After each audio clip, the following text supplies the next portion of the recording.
In this video, I'm going to talk about something that I just read the other day. You know, I did a video about that I've done more than one actually. I haven't put them all up yet. About how the cluster B personality disorders, the people I know that have been diagnosed like with borderline, and none of them have been diagnosed with any of the other ones, but their personality traits, plus other people I know who have not been diagnosed, their personality traits, some of them, they seem like a combination of all the cluster Bs. What is that? Borderline, antisocial, narcissistic, and histrionic, right? Did I forget one? Anyway, it's like they have a combination there going on. And I looked in that DSM, I have the DSM, I looked in the DSM-IV little guide, the little handbook.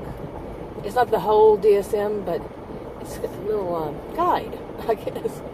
Anyway, and it had another section. I don't know what you call it. Like it has all those listed, and there's another one that says a combination. It can be a combination of all those, the cluster Bs, which is what I've seen. Yeah, you know, and like I said, the people like I can't diagnose them, but yeah. Okay, pardon the sun up there. We need it, you know.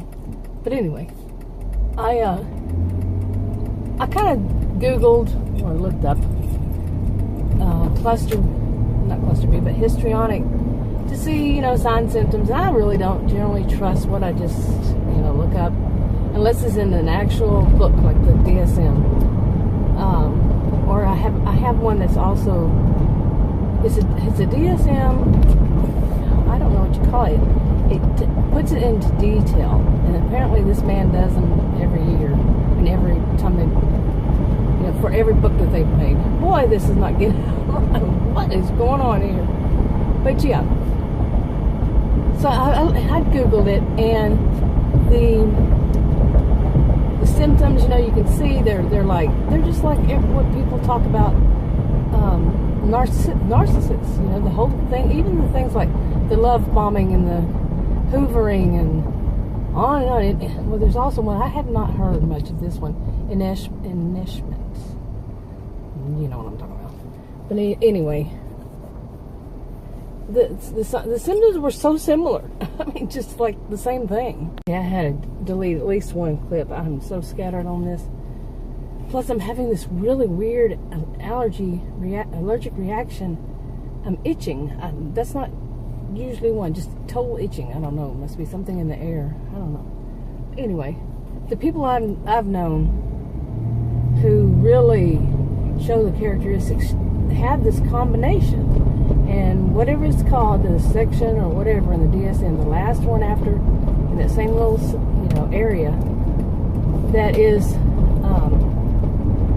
seems so much like what they are. The whole cluster B, pieces of, all combined. You know, go look in the DSM and you'll see what I'm saying. It's after the last one that's listed. But yeah, that's how they seem. They have little pieces of each one, little character traits of each one. So it gets confusing, you know, which one would they fall under? You know, to me, it's always been like the sociopath is the most dangerous. They usually wind up in prison or jail. And I know I'm wrong on this, but the narcissistic one comes really close. The borderline just gets in a whole lot of trouble. And the histrionic is a drama queen, a drama king. I know I'm wrong, just to put it that way. I just give an example of one.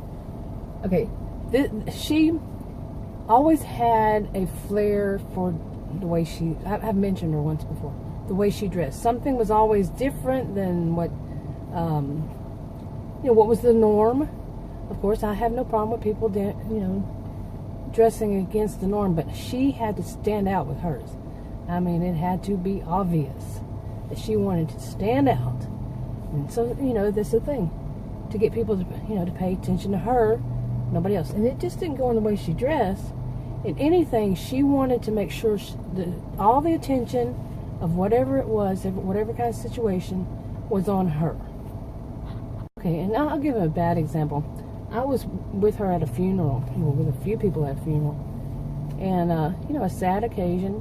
But she was the hostess, and she was part of the family of the deceased. So she shouldn't have been having this so much of a flair, and making sure she was the hostess and the, like she was on a stage. And I've mentioned this about once I got put on medication for type 2 diabetes. All of a sudden I went from wallflower to being on stage, that part of my personality. But for me, as mild as I am, being on stage, and my personality is kind of mild all around, being on stage isn't me being out there just jumping up and down, making sure everybody look at me kind of thing, which you say you do YouTube videos. Yeah. Okay, the sun's gonna bother us. But yeah, at the funeral, she really, what she was doing, maybe not there, maybe so, because this is what she did continue to do for years, is to con people, to draw them into her. Her emotions were like way out there. She expressed them to an extreme. People were drawn in. Oh, poor woman, and they wound up. She wound up getting money from it. Plain and simple. She would con them. So I had to delete the clip because the sun was so bad. Anyway, yeah, this woman, she had the whole thing of she knew how to work the room, she knew how to get money from people, she knew how to get people on her side, all that. She was conning to con them. And she also did things such as she'd hoover a person back in, she would do something to make them walk away. Unfortunately, seriously, she was such a con artist. Her personality, I even fell for it. A lot of people fell for it. She would do something to say she's, to get you to forgive her. She drew you back in, and she'd make promises she wouldn't keep. Like she'd do something for you. If you do this, she'll do that for you. Anything.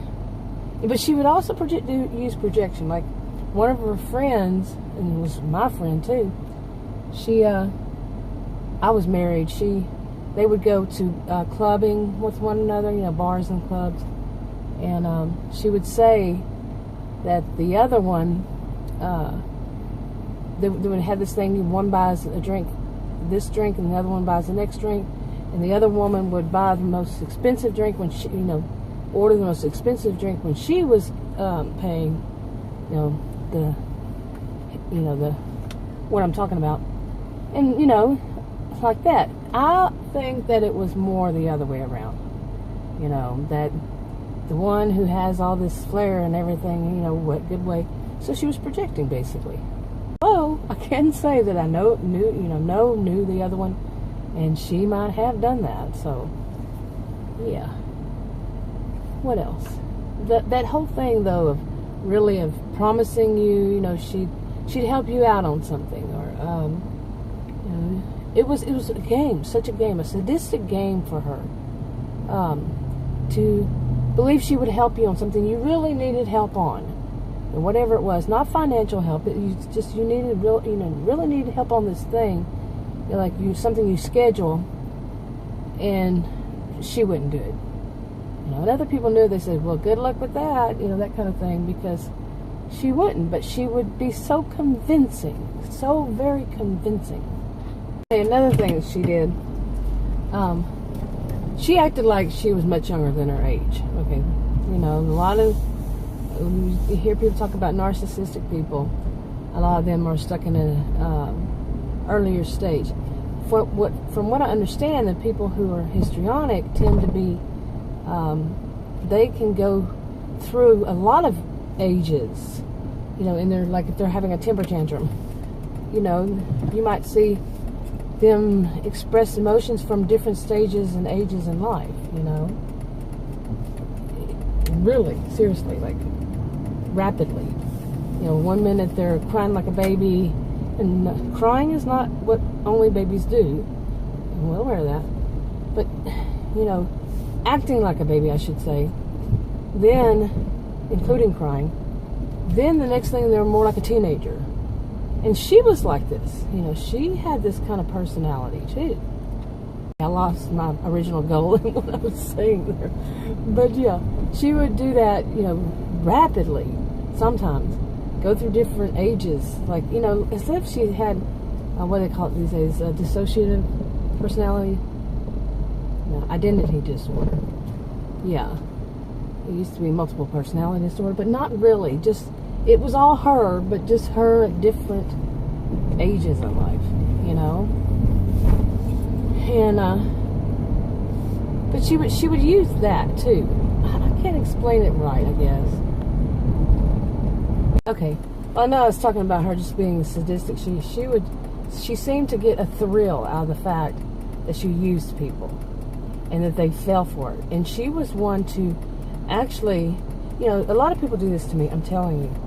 They feel too comfortable with me. They tell me their whole life stories, and they disclose way too much to me, and it really makes me angry that people who are one of these cluster Bs kind of thing, and on the bad side, feel like they can just tell me, and I'm supposed to say, what? That's great. It's wonderful that you treat people this horribly, or they're like bragging to me, Yeah, but she would do it. And she would say things like, she knew how to hustle people. That was her term for it, hustle people. And she especially, she did it to everybody, but anybody, but men. She loved to get men. She'd say things like, well, they just use you, so why not use them first? That was her attitude. But that's where I was going with this stalking. She had a boyfriend. Like when you're, in high school, I remember a lot of people love to do this. A lot of, girls and boys, I guess, teenagers, drive by that person's house, like your boyfriend or your girlfriend or whatever. Like you go cruising, it used to be called. I don't know if kids still do this today. I don't know. But, cruising down Main Street, and everybody, in the car, they'd say, well, let's go by my, whatever it is, boyfriend or girlfriend's house and see what's going on, But you're not stopping. It's like stalking. To me, it was always like, that's like stalking. Well, this woman, she continued to do this to men, whatever man. Well, there was one in particular. She was obsessed with him. Total obsession. You would not believe. But she would go by his house, make sure he's home, see if anybody was there. She was stalking him, really. And, it was just awful. She'd tear out of her house at, midnight maybe, if she had some kind of suspicion. And he was awful to her, too. Of course, that was her reporting that he was awful. Not calling her back and telling her she could only be seen in places where he wanted her to be seen. Told her she had to lose weight. She actually lost a lot of weight. With him, she looked like a little scarecrow. Abuse can come on more than one side of a relationship. Anyway, she had a lot of traits from, any of them. Seriously. Mood swings, just so much. Anyway, I'm going to wrap this video up. This stuff for food I got. Ooh, smells good. But anyway, if you want to subscribe, click the circle. If you want to watch another video, click on the rectangles, and you're probably wondering why I said this smooth food smells good. Anyway, it was on my mind, obviously. I gotta get home so I can eat it. Anyway, if you want to leave a comment, go ahead. Feel free to do so, and as long as it's nice, give it a thumbs up, and share if you want to. Talk to y'all in another video. Bye.